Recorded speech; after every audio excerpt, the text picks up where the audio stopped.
Hello my dear student. जैसा कि हम लोगों ने पिछले क्लास में परावर्तन एवं अपवर्तन अध्याय के कुछ टॉपिक्स के बारे में चर्चा किया था, जिसमें मुख्यतः हमने अध्ययन किया था परावर्तन के नियम। लास्ट टाइम हमने चर्चा किया था परावर्तन के नियम। हमने देखा था कि परावर्तन के दो नियम हैं जो ये डिसाइड करते हैं कि परावर्तित किरण किस दिशा में जाएगी। जब कोई किरण किसी सतह पे आपतित होगी तो टकराने के बाद वो किस दिशा में लौटेगी। आइए स्टूडेंट, हम आगे उसका यूज क्या है इसके बारे में चर्चा करते हैं। तो आगे की चीजें हमें पढ़ने से पहले कुछ बहुत महत्वपूर्ण चीजें हैं जो आगे यूज होनी है, उनके बारे में सीख लेते हैं।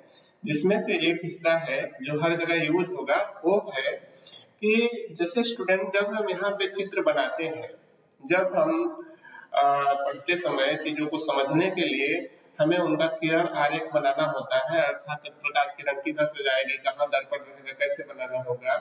तो सब में समानता लाने के लिए सबका एक जैसा दिखे, इसके लिए एक परिपाटी बनाई गई है। मतलब एक जो है कन्वेंशन लिया गया है कि ताकि सबका एक जैसा लगे। तो जो चीज पहले से चली आ रही है, मतलब हम कह सकते हैं वो एक परिपाटी है, मतलब वही चलती आ रही है, वही हमको यूज करना है। और परिपाटी में मेनली दिशाओं को ध्यान में रखना होता है कि किधर से प्रकाश किरण आ रही है, उसका मुंह किधर रहेगा, तो उसके हिसाब से उसके चिन्ह डिसाइड होते हैं, साइन डिसाइड होते हैं। इसीलिए इसको हम कह सकते हैं कि चिन्ह परिपाटी हमें बनना है। साइन कन्वेंशन जो है परावर्तन एवं अपवर्तन की जो घटनाएं होंगी उस दौरान हम कैसे चिन्हों का प्रयोग करेंगे, कैसी दिशाएं लेंगे, पहले से हम कैसी दिशाएं लेकर चलेंगे, आइए उनके बारे में चर्चा करते हैं। तो हमारा एक छोटा सा टॉपिक पहले रहेगा कि प्रकाश किरण जब चलती है, मतलब हम ये कह सकते हैं कि किरण आरेख, अर्थात किरण प्रकाश से संबंधित जो भी चित्र होते हैं कि प्रकाश किरण कैसे कैसे जा रही है, इसको एक्सप्लेन करने के लिए जो सहायक चित्र होते हैं वही कहलाता है किरण आरेख, अर्थात रे डायग्राम।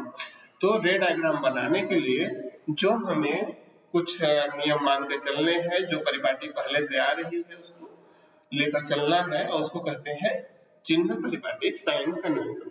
तो आइए हम देख लेते हैं कि साइन कन्वेंशन क्या है, हमें कैसे यूज करना है। ठीक है, तो हम मान लेते हैं कि हमारा टॉपिक क्या है, किरण आरेख के लिए चिन्ह परिपाटी। हाँ, किरण आरेख के लिए चिन्ह परिपाटी।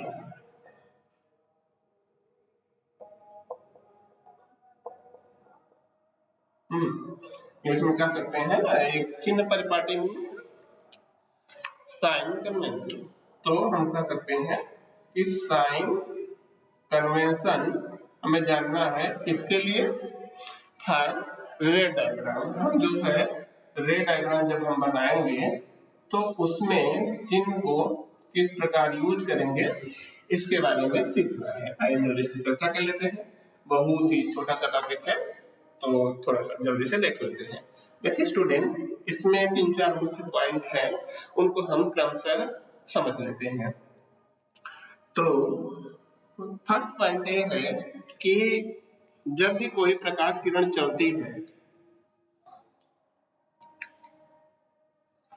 स्टूडेंट इसको जरा समझते हैं हम कि देखिए मान लीजिए एक स्टूडेंट बना रहा है कॉन्केव मिरर, ऐसे उसने दर्पण बनाया, दूसरा बनाया है स्टूडेंट इस तरह से कॉन्केव मिरर बनाया। तो एक को प्रकाश किरण बाएं साइड से डालना पड़ेगा, दूसरे को दाएं, तो दोनों को देखने में अलग अलग लगेगा। सिमिलैरिटी के लिए हमने यहाँ पे जो कंडीशन लगाया है, हमने नियम बना लिया कि प्रकाश किरण जब भी चलेगी सबकी आपतित किरण सदैव बाएं से दाएं लेकर चलना है। आपतित किरण की दिशा हमें सदैव क्या लेना है, बाएं से दाएं। तो पहला नियम यही रहेगा, आपतित किरण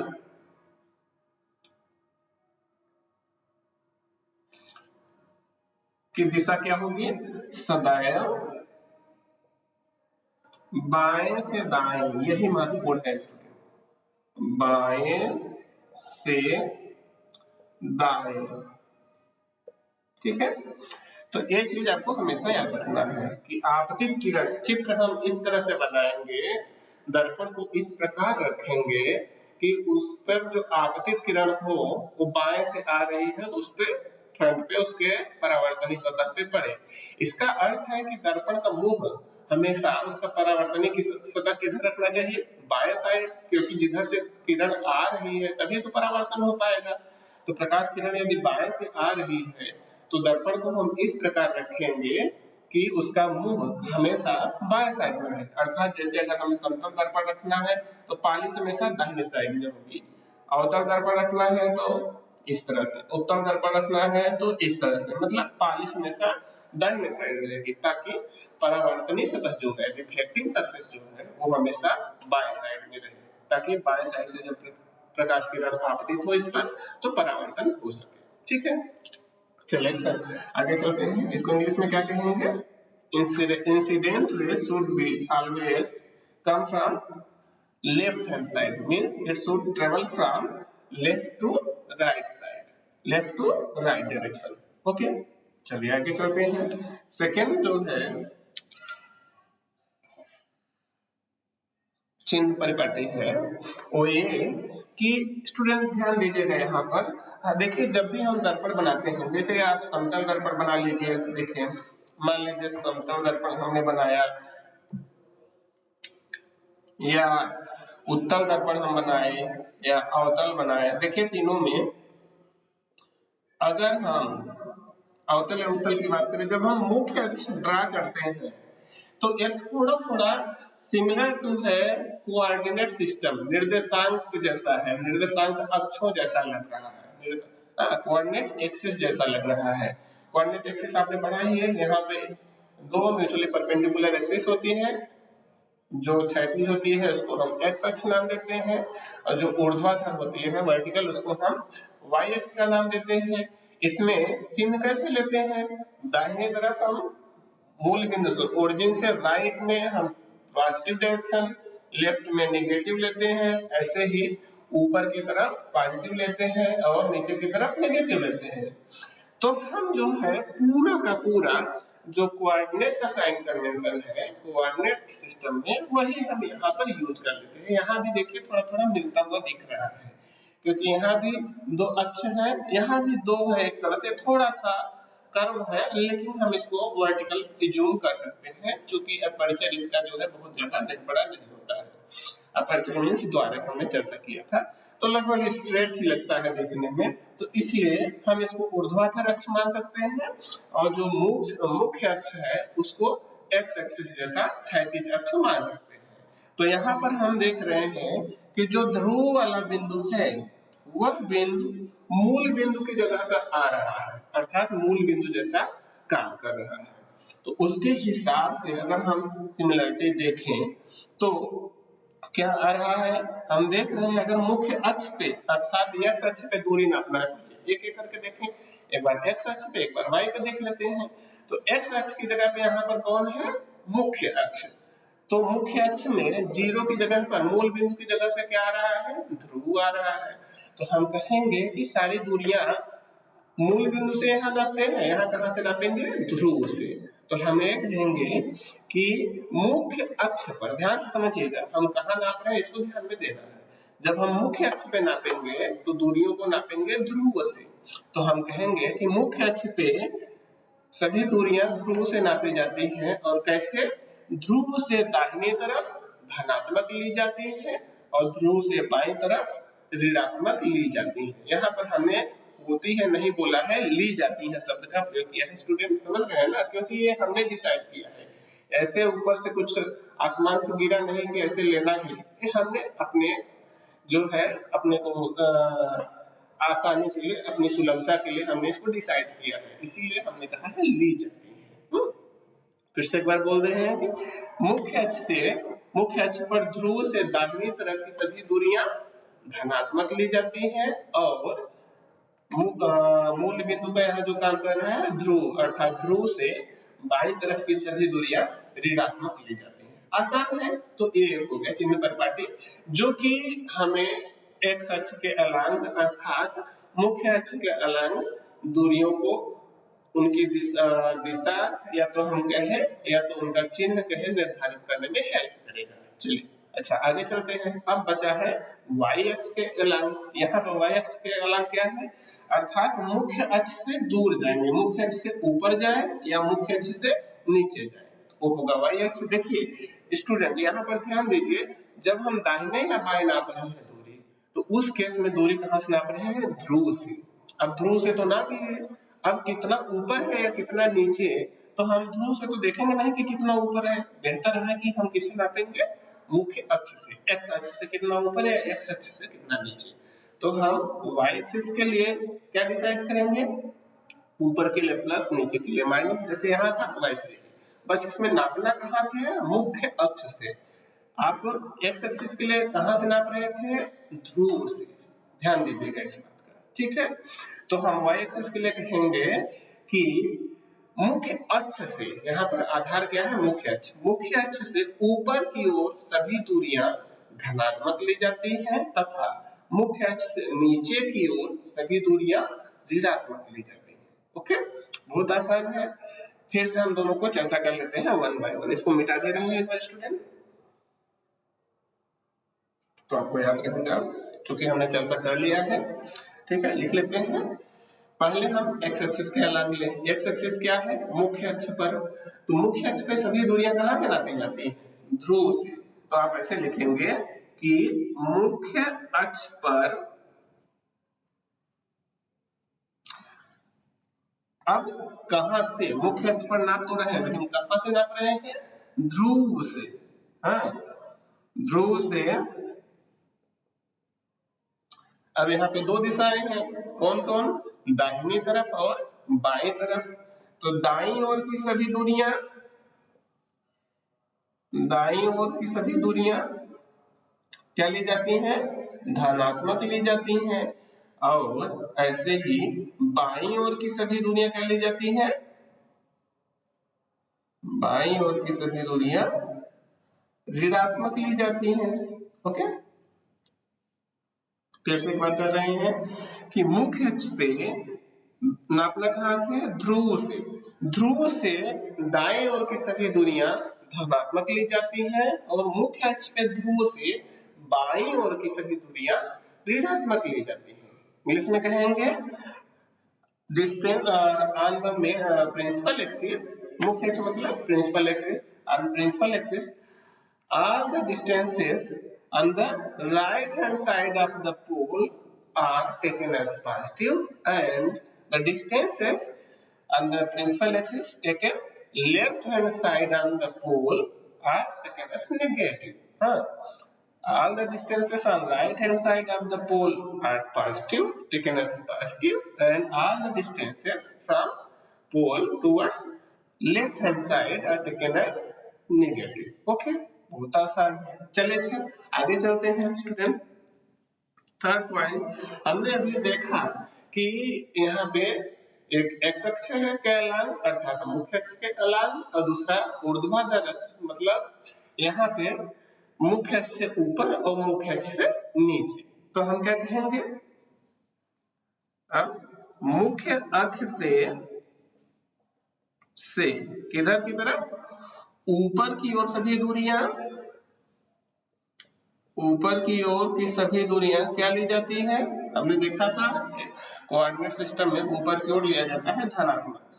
तो यहाँ भी ऊपर की ओर क्या लिया जाएगा, सभी दूरियां पॉजिटिव धनात्मक ली जाएंगी। ऐसे ही नीचे की ओर सभी दूरियां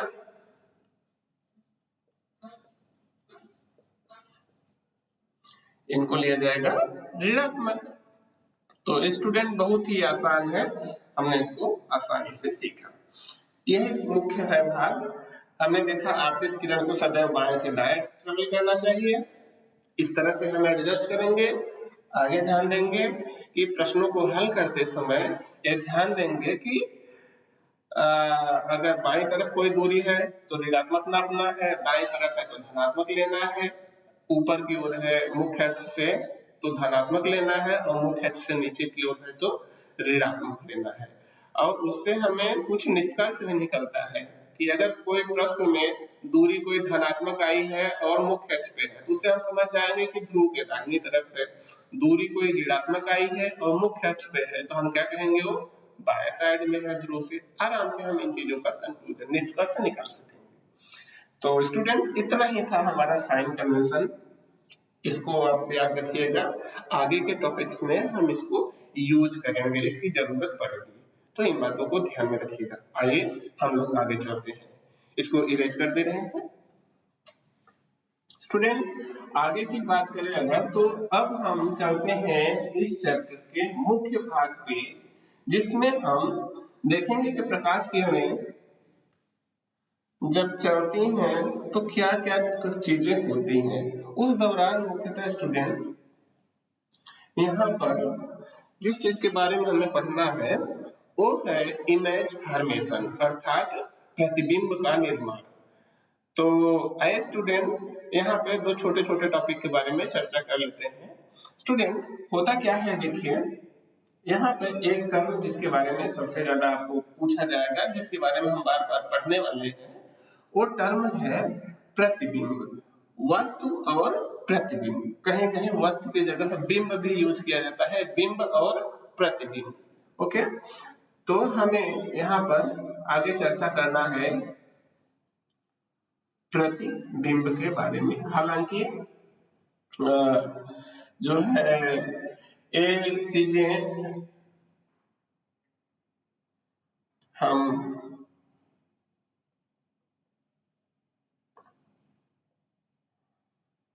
डिटेल में थोड़ा सा बाद में पढ़ेंगे, बस इसका थोड़ा सा डिस्क्रिप्शन देख लेते हैं स्टूडेंट कि यह होता क्या है। स्टूडेंट प्रतिबिंब के लिए जो है हमें ये पता होना चाहिए कि ये होता क्या है। आप ध्यान से समझिए, जैसे कि आप मिरर देखते हैं, सबसे ज्यादा हम लोग इस चीज को ऑब्जर्व किए हैं मिरर में, अपने दर्पण में, घर के दर्पण में, जिसमें हम आईना जिसको कहते हैं, जिसमें मुंह देखते हैं हम जनरली। तो उसमें जब हम देख रहे होते हैं तो हम देखते हैं कि हमारे जैसा हूबहू एक जो अंदर दिखता है, जो देखने में एग्जैक्टली हमारे जैसा ही है, उसको हम नाम देते हैं प्रतिबिंब। वही होता है प्रतिबिंब, अर्थात किसी वस्तु के जैसा ही एक स्वरूप जो कैसे बनता है। सोचिए जरा, अगर हम दर्पण के सामने से हट जाए तो क्या शीशा में अभी वही चीज दिखता रहेगा? नहीं दिखेगा, आप जान रहे हैं। इसका मतलब जो प्रतिबिंब बनता है वो वस्तु की उपस्थिति में ही बनता है। क्यों? क्योंकि जो प्रतिबिंब बनता है वो प्रकाश किरणों से निर्मित होता है, और जिस वस्तु से प्रकाश किरणें चलती हैं उसी वस्तु का प्रतिबिंब बनाती है। तो प्रतिबिंब का जो प्रक्रिया है स्टूडेंट, वो याद रखिए बहुत आसान है कि किसी वस्तु से चलने वाली किरणें, ध्यान से सुनिएगा, किसी वस्तु से चलने वाली प्रकाश किरणें दोबारा अगर फिर से कहीं आपस में मिलती हैं तो उसी वस्तु के जैसा हूबहू एक निर्माण करती हैं आकृति, और उसी को कहा जाता है प्रतिबिंब। तो प्रतिबिंब की अगर परिभाषा से कोई पूछे तो क्या कहेंगे? किसी वस्तु का वह स्वरूप, प्रतिबिंब क्या है? किसी वस्तु का प्रतिरूप है, उसका रूप ही है, लेकिन वो जो है फिर से तैयार किया गया है प्रकाश किरणों द्वारा।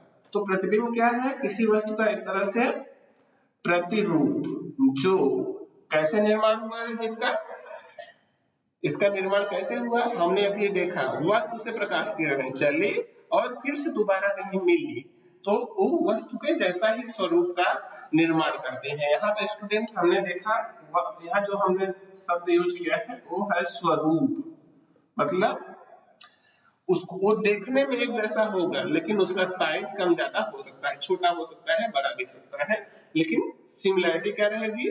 उसी के जैसा दिखेगा। तो ये क्या है? इंग्लिश में इसके लिए शब्द यूज कर सकते हैं रेप्लिका, भी रेप्लिका कह सकते हैं। तो प्रतिरूप किसी वस्तु का ही स्वरूप जो कैसे निर्मित होता है? वस्तु से होकर चलने वाली प्रकाश किरणों के दोबारा मिलने से बनता है। प्रतिबिंब क्या है? वस्तु का ही प्रतिरूप है, वस्तु के जैसा हूबहू दिखने वाला एक स्वरूप है जो कैसे निर्मित होता है? वस्तु से होकर चलने वाली, ये वस्तु से होकर चलने वाली जो प्रकाश किरणें हैं, चलने वाली प्रकाश किरणें, हमने देखा वस्तु से तो प्रकाश किरणें चले गई हैं, अगर कहीं से भी आई उस पे पड़ी वहां से लौट गई हैं, किसी भी तरह से चली हैं।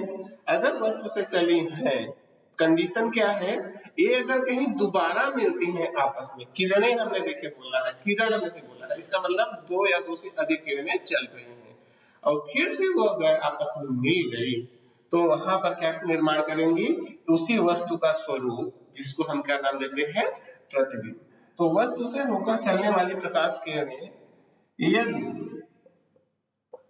पुनः, पुनः मतलब फिर से, हाँ, आपस में कहीं मिलती हैं, आपस में कहीं मिलती हैं,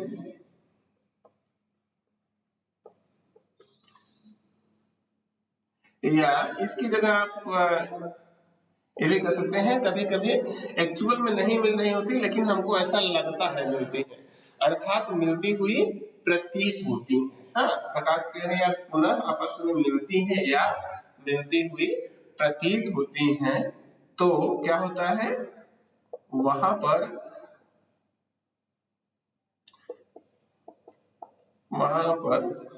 वस्तु के जैसा ही एक स्वरूप, वस्तु का ही प्रतिरूप कहलाता है, जो वस्तु का ही रूप है, वस्तु के जैसा ही स्वरूप है, उसका निर्माण करती है और उसी को क्या कहा जाता है, प्रतिबिंब। तो स्टूडेंट, ये आपसे परीक्षा में पूछा नहीं जाएगा, सिंपल सी बात है, आपसे परीक्षा में कभी भी प्रतिबिंब की डेफिनेशन नहीं पूछी जाती है, लेकिन आपको पता तो होना चाहिए कि है क्या, तब तो आप उसके बारे में जानेंगे आगे चलकर, ठीक है। इसीलिए हमने देखा कि प्रतिबिंब क्या है, जो हमको दिखता है चीजें, वो कैसे बनता है, हमसे जो प्रकाश किरणें चली है या जिस वस्तु का प्रतिबिंब हम देख रहे होते हैं, उस वस्तु की प्रकाश किरणें वहां से चली है और दोबारा कहीं मिली है, जहां मिली है वही वस्तु के जैसा ही एक आकृति बनाएंगी, उसका आकार अलग हो सकता है, छोटा हो सकता है, बड़ा हो सकता है, लेकिन उसका आकृति लगभग सेम रहेगा, स्वरूप उसका सेम रहेगा, और वही क्या कहलाता है, उस वस्तु का प्रतिबिंब, उसको इंग्लिश में कहते हैं इमेज। हाँ, वस्तु है तो उसको हम कहेंगे ऑब्जेक्ट। हाँ, वस्तु को हम बिंब भी कहते हैं और ऑब्जेक्ट भी कह सकते हैं। वस्तु जो है इसको कहीं कहीं बिंब भी बोला जाता है, इसमें क्या कहेंगे, ऑब्जेक्ट। हाँ, तो वस्तु कहीं रखा है, उससे प्रकाश किरणें चली और दोबारा मिली और बनाई प्रतिबिंब। ठीक है, चलिए आगे चलते हैं स्टूडेंट, इसके बारे में कुछ और बातें छोटी छोटी सीखेंगे। स्टूडेंट, हमने अभी यहाँ पे एक बात चर्चा किया कि जो प्रकाश किरणें हैं वो हो सकता है वापस आपस में वास्तव में भी मिल रही हो, मतलब सच में मिल रही हो, या कभी कभी ऐसा होता है कि जैसे वही दर्पण वाला ही केस ले लीजिए, जैसे दीवार में आपके दर्पण टंगा है, ठीक है, एग्जाम्पल के तौर पे यहाँ हम दर्पण इसीलिए रख लिए, जैसे यहाँ पे मान लीजिए दर्पण टंगा है। अब सोचिए इसमें अगर आप ये दीवार पे टंगा है, आप यहाँ खड़े हो गए तो आपका मुंह कहाँ दिखता है, दर्पण के अंदर दिखता है। अब दर्पण के अंदर दिख रहा है, क्या जरा आप जरा सोचिए, प्रकाश किरणें आपसे चली यहाँ तो, लेकिन दर्पण के क्या अंदर घुस गई, नहीं, ऐसा नहीं हुआ है। आप जान रहे हैं कि प्रकाश किरणें दर्पण से परावर्तित हो जाती हैं। अब सोचिए जरा कि प्रतिबिंब निर्माण किससे हुआ, प्रकाश किरणों से। अब प्रकाश किरणें जो है आई लेकिन यहाँ से लौट गई और प्रतिबिंब कहाँ बना है, पीछे, इसके पीछे अंदर दिख रहा है आपका प्रतिबिंब। तो प्रतिबिंब जहां पर है, क्या वहां प्रकाश किरणें पहुंची हैं, नहीं पहुंच रही, अर्थात प्रतिबिंब जो बन रहा है वो वास्तविक किरणों से नहीं बना है, बल्कि वहां पर सिर्फ प्रतीत हो रहा है कि किरणें मिल रही हैं। तो ऐसा भी प्रतिबिंब बनता है। तो इस आधार पे स्टूडेंट प्रतिबिंब दो तरह के बनते हैं। यदि प्रतिबिंब वास्तविक किरणों के मिलने से बनता है, हाँ, तो उस प्रतिबिंब को हम कहते हैं वास्तविक प्रतिबिंब। ऐसे प्रतिबिंब को हम नाम देंगे वास्तविक प्रतिबिंब। इंग्लिश में कहेंगे रियल इमेज। हमने देखा रियल इमेज कैसे बनती है, जब वस्तु से प्रकाश किरणें चली और दोबारा वास्तव में मिली, परावर्तन हो जाए चाहे अगली घटना अपवर्तन हो जाए, उसके बाद जो भी घटना हो, लेकिन जब मिल रही है तो वास्तव में मिल रही है। कौन मिल रहा है वास्तव में? किरणें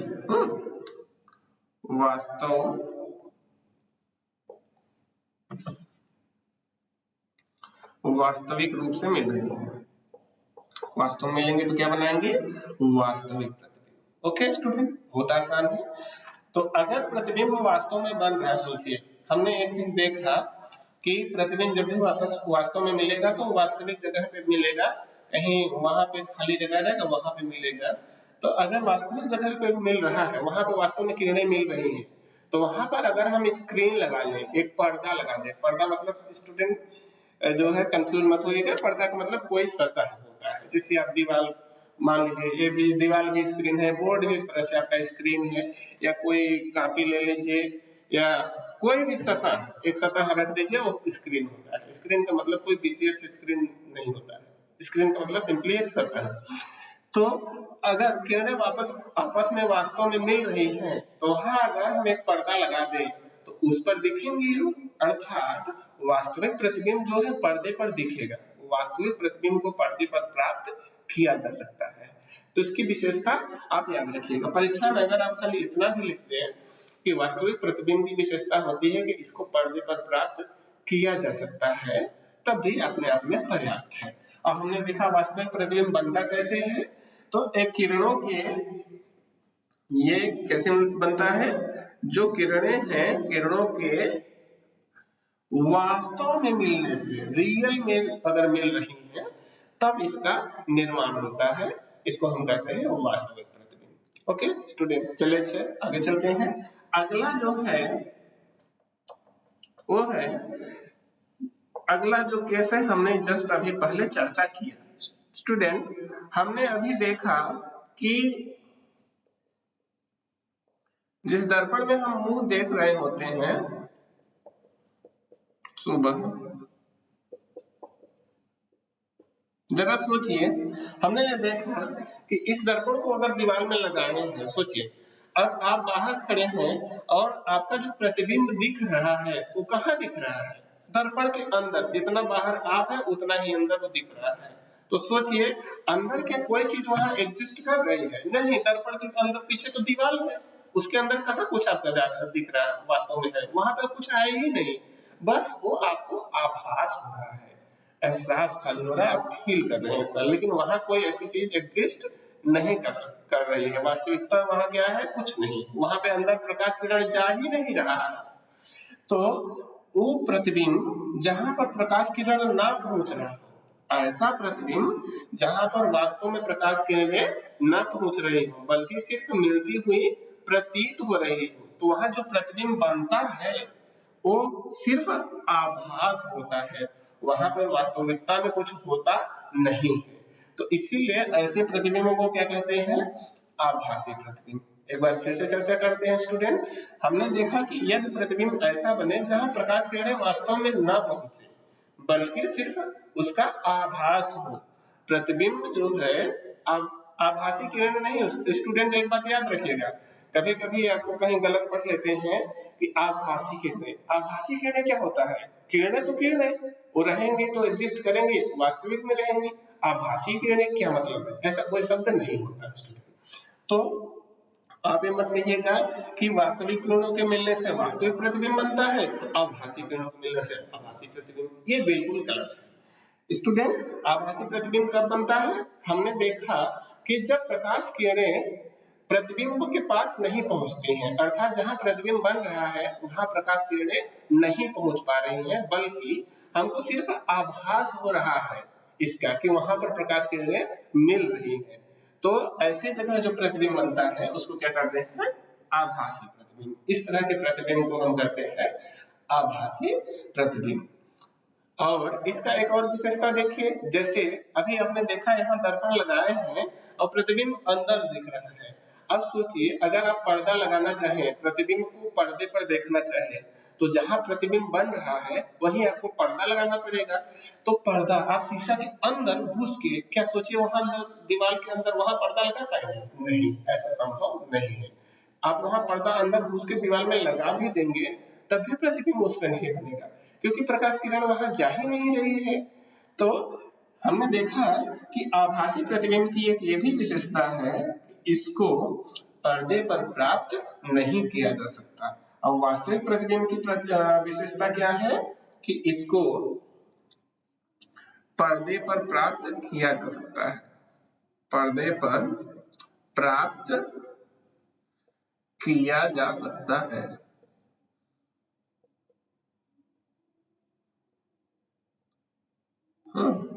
it can be obtained on the screen।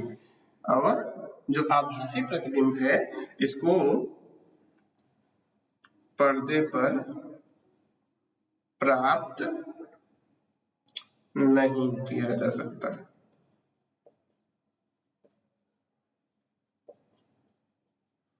Okay, virtual image can be obtained on the screen, इसको हम पर्दे पर प्राप्त नहीं कर सकते। अगर आपसे कोई पूछा वास्तविक प्रतिबिंब और आभासी प्रतिबिंब क्या होता है, तो आप सिर्फ इस विशेषता को बता सकते हैं, ये पर्याप्त है अपने आप में, कि अगर हम प्रतिबिंब को पर्दे पर प्राप्त करने में सक्षम है तो वह प्रतिबिंब हमेशा कैसा होगा? वास्तविक प्रतिबिंब। और प्रतिबिंब को अगर हम कोनो जुगाड़ से पर्दे पर प्राप्त नहीं कर सक रहे हैं, हम पर्दे पर उसको ला नहीं पा रहे हैं, तो वह प्रतिबिंब पक्का है कौन सा होगा? आभासी होगा। ठीक है, चलिए अच्छा आगे चलते हैं। स्टूडेंट, टाइम लगभग आधा घंटा हो गया है, इसलिए बाकी पोर्शन को हम नेक्स्ट वीडियो में कवर करेंगे। धन्यवाद, मिलते हैं नेक्स्ट वीडियो में।